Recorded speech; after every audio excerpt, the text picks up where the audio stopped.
Chapter 500, Loeb's Incredible Discovery by Mark Twain.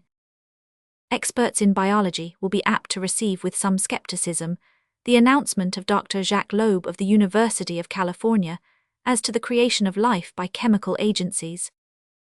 Dr. Loeb is a very bright and ingenious experimenter, but a consensus of opinion among biologists would show that he is voted rather as a man of lively imagination than an inerrant investigator of natural phenomena.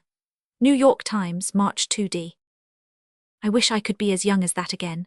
Although I seem so old now, I was once as young as that.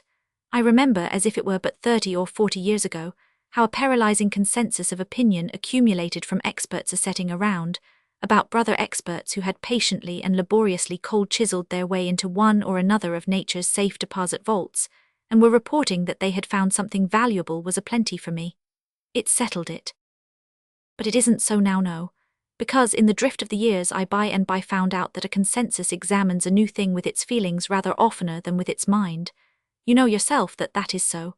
Do those people examine with feelings that are friendly to evidence? You know they don't. It is the other way about. They do the examining by the light of their prejudices now. Is that true? With curious results, yes. So curious that you wonder the consensuses do not go out of the business. Do you know of a case where a consensus won a game? You can go back as far as you want to, and you will find history furnishing you this, until now, unwritten maxim for your guidance and profit. Whatever new thing a consensus coppers colloquial for bets against, bet your money on that very card, and do not be afraid. There was that primitive steam engine ages back in Greek times. A consensus made fun of it. There was the Marquis of Worcester's steam engine, 250 years ago. A consensus made fun of it. There was Fulton's steamboat of a century ago. A French consensus, including the great Napoleon, made fun of it. There was Priestley with his oxygen. A consensus scoffed at him, mobbed him, burned him out, banished him. While a consensus was proving, by statistics and things, that a steamship could not cross the Atlantic, a steamship 999 it, a consensus consisting of all the medical experts in Great Britain made fun of Jenner and inoculation. A consensus consisting of all the medical experts in France made fun of the stethoscope. A consensus of all the medical experts in Germany made fun of that young doctor, his name, forgotten by all but doctors now, revered now by doctors alone, who discovered and abolished the cause of that awful disease, puerperal fever, made fun of him, reviled him, hunted him, persecuted him, broke his heart, killed him. Electric telegraph, Atlantic cable, telephone, all toys, and of no practical value. Verdict of the consensuses.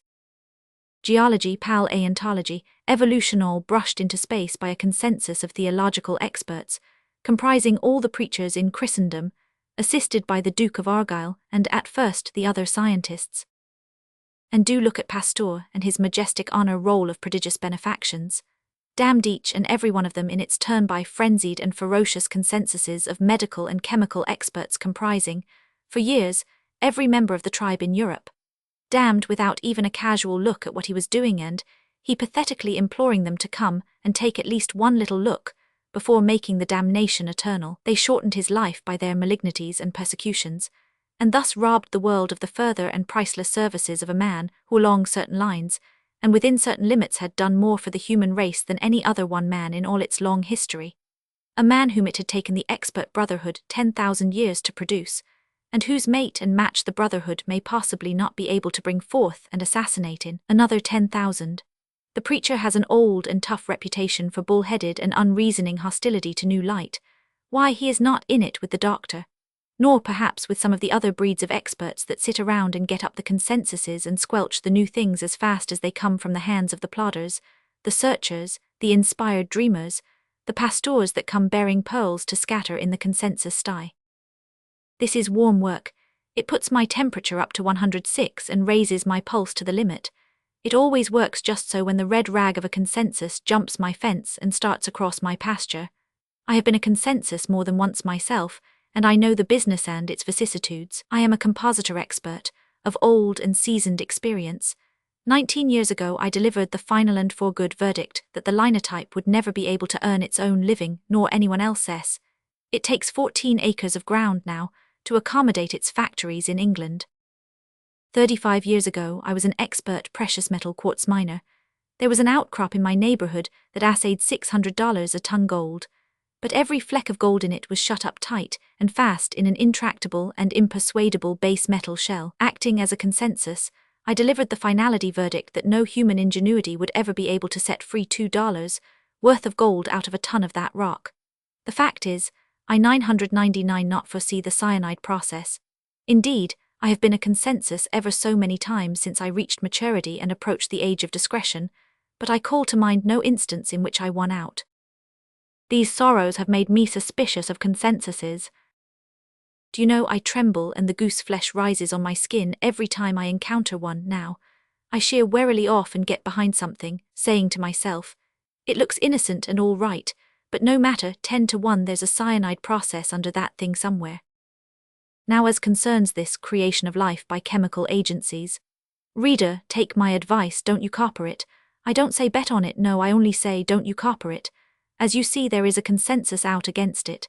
If you find that you can't control your passions, if you feel that you have got to copper something and can't help it, copper the consensus. It is the safest way, all history confirms it. If you are young, you will of course have to put up on one side or the other, for you will not be able to restrain yourself. But as for me, I am old, and I am going to wait for a new deal. P.S. In the same number of the Times, Dr. Funk says, man may be as badly fooled by believing too little as by believing too much. The hard-headed skeptic Thomas was the only disciple who was cheated. Is that the right and rational way to look at it? I will not be sure, for my memory is faulty, but it has always been my impression that Thomas was the only one who made an examination and proved a fact, while the others were accepting or discounting the fact on trust like any other consensus. If that is so, doubting Thomas removed a doubt which must otherwise have confused and troubled the world until now, including Dr. Funk. It seems to me that we owe that hard-headed or sound-headed witness something more than a slur.